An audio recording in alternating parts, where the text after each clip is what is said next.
नमस्कार दोस्तों, मेरा नाम दीपक है। मैं आया हूँ DSSB जो कि एक बहुत प्रॉमिसिंग वैकेंसी है, जो मेरा मानना है कि आने वाले टाइम में बहुत मेजर वैकेंसी के तौर पे आने वाली है।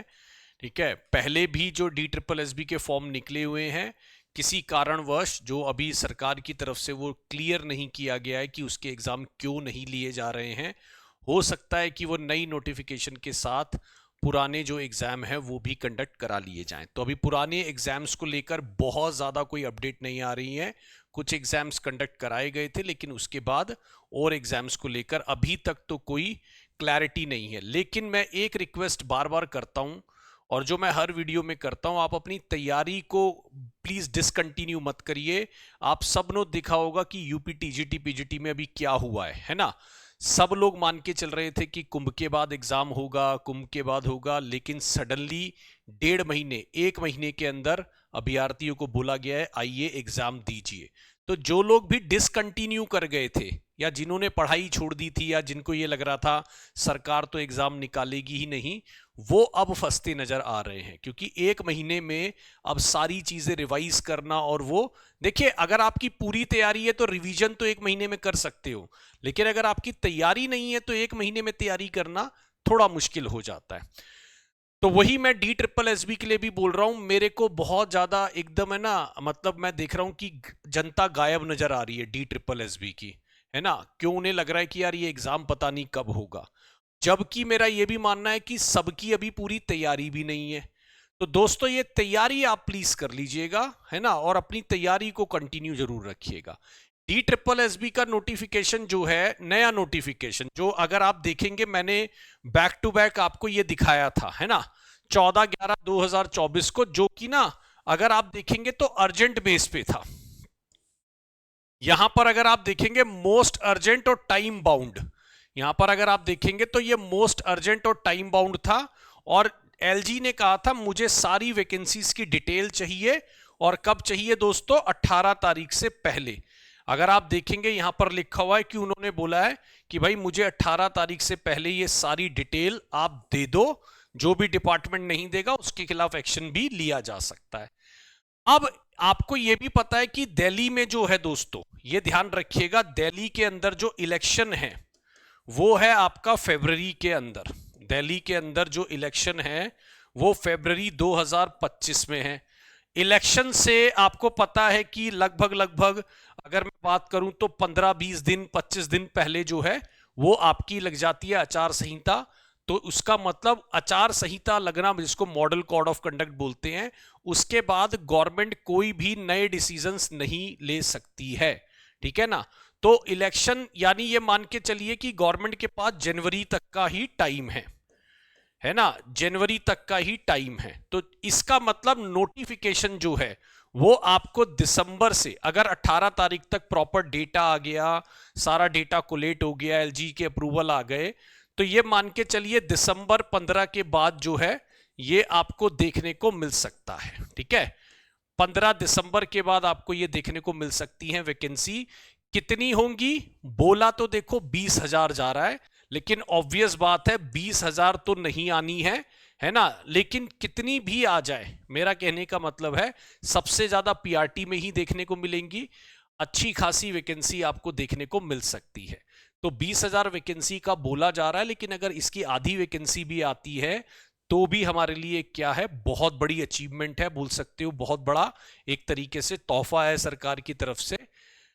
अब बात रही कि इसमें सीटेट आपको रिक्वायर्ड है कि नहीं। सीटेट आपको देखिए पेपर 1 में पीआरटी के लिए रिक्वायर्ड होता है, और पेपर 2 आपका टीजीटी पीजीटी के लिए रिक्वायर्ड होता है। ठीक है ना। तो वो आप सीटेट, तो मैं आपको कहूंगा अपना जितने भी है, जैसे यूपी टेट आता है भरिए, हरियाणा टेट आया हुआ है भरिए, है ना। जितना एक्स्ट्रा आप लेके चलेंगे उतना बेनिफिट है आपके लिए। आपको नए नए एक्सपोजर भी मिलते रहते हैं और नई नई आपके एक्सपीरियंस भी मिलते रहते हैं। ठीक है। बीएड अपीयरिंग वाले भर सकते हैं कि नहीं, तो ये एक चीज ध्यान रखना, अगर आपका लास्ट सेमेस्टर है तो आप भर सकते हो, ये ध्यान रखना। ठीक, अगर आपका लास्ट सेमेस्टर है तो आप भर सकते हो। जब डॉक्यूमेंट वेरिफिकेशन होगी तो आपके पास सारी चीजें जो हैं वो होनी चाहिए। आपका बीएड भी होना चाहिए, सीटेट भी होना चाहिए, बाकी और कोई भी क्वालिफिकेशन जो है वो सारी आपके पास होनी चाहिए, ये ध्यान रखिएगा। राइट। तो आपको जब आपका डॉक्यूमेंट वेरिफिकेशन हो तो उस टाइम आपके पास ये सब चीजें होनी चाहिए, ये ध्यान रखिएगा। तो दोस्तों आप तैयारी शुरू कर दीजिए इसकी बहुत शानदार तरीके से और अपने नेक्स्ट लेवल पर इसको ले जाइए। फिर से मैं रिक्वेस्ट करूंगा, मेरी 10:30 बजे भी वीडियो होती है, आप लोग जुड़िए यार। 10:30 AM यूट्यूब पर मैं पढ़ाता हूं, तो यूट्यूब पर आप मेरी जो है वो वीडियो देख सकते हैं। बाकी अगर आप हमारे साथ किसी भी कोर्स के अंदर जुड़ना चाहते हैं, है ना, अगर आप हमारे साथ किसी भी कोर्स के अंदर जुड़ना चाहते हैं तो वो भी आप हमारे साथ जुड़ सकते हैं, है ना। क्या कहते हैं, ये कोर्सेज में RPSC तो है ही, बाकी DSSB TGT PGT का जो कोर्स है दोस्तों, ये जो हमारे पास है ये न्यू सिलेबस के अकॉर्डिंग है। आपने अगर देखा होगा न्यू सिलेबस, और ये है हमारे पास टिल एग्जाम तक, यानी अगर एग्जाम डिले भी होता है तो भी आप हमारे साथ जुड़े रहेंगे, और अगर कुछ चेंजेस भी आते हैं तो भी आप हमारे साथ कनेक्ट रहेंगे, राइट। तो आप हमारे साथ जुड़ सकते हैं। सामने एक नंबर भी है 7355644518, उस पर भी कॉल कर सकते हैं। अगर आप टेक्स्ट बुक ऐप पर जा रहे हैं, डायरेक्ट परचेज करते हैं कोर्स, तो मेरा कूपन कोड दीपक लगा सकते हैं, ठीक। रिक्वेस्ट ये है, तैयारी हमारे साथ करिए, किसी के साथ भी करिए, बट यही है कि आप तैयारी बीच में छोड़े ना। यूपी TGT PGT वाले अब कहीं ना कहीं उस चीज को पछता रहे होंगे कि यार हमने बीच में पढ़ाई क्यों छोड़ी, एक कॉन्टिन्यूटी क्यों नहीं मेंटेन करी, क्योंकि कंपटीशन बहुत ज्यादा होता है दोस्तों। और DSSB में आपको पता है कि 5 सब्जेक्ट आते हैं, रीजनिंग, हिंदी, मैथ्स, ठीक है, और अगर आपका GK GS और बाकी एक अपना मैथ्स हो गया, हिंदी हो गया, रीजनिंग हो गया, इंग्लिश हो गया, GK GS, और आपका एक मेन सब्जेक्ट आता है, राइट। तो बिल्कुल आसान नहीं रहता इनको शॉर्ट टाइम में प्रिपेयर करना। एक प्रॉपर प्लानिंग, कॉन्टिन्यूस प्लानिंग चाहिए होती है, जो अगर आप अब लगते हैं। एग्जाम कब होगा वो देखिए, एग्जाम हो सकता है कि मोस्ट प्रोबली अगर देखी जाए तो इलेक्शन के बाद हो जाए या फिर उसके थोड़ा टाइम में बाद हो जाए। फॉर्म निकलने की पूरी उम्मीद है दिसंबर जनवरी, और जो पुराना निकला हुआ था उसके भी एग्जाम जो है, देखिए ये तो मैं मान के चल रहा हूं कि जो पहले निकले हुए थे उसका तो आपको क्या पता कल आ जाए, परसों आ जाए, कोई पता नहीं है कि गवर्नमेंट किस दिन कहे कि भाई 1 महीने में एग्जाम दो, और फिर भगदड़ मच जाती है, फिर लोगों में एकदम जो है वो हो जाता है, अरे ये कैसे आ गया। तो आपके फॉर्म भरे जा चुके हैं, आप तैयारी करिए, जब भी गवर्नमेंट एग्जाम ले आप जाइए, बैठकर आराम से कूल होके शांत दिमाग से वो एग्जाम दीजिए, राइट। बाकी मेरे साथ यूट्यूब पर भी आप जुड़िए, बहुत बेहतरीन इंग्लिश की तैयारी मैं आपको कराता हूं, और ये नंबर आपके सामने है जिस पर आप कॉल करके कोई भी जानकारी ले सकते हैं। Thank you so much guys. Bye bye. My name is Deepak. Thank you so much.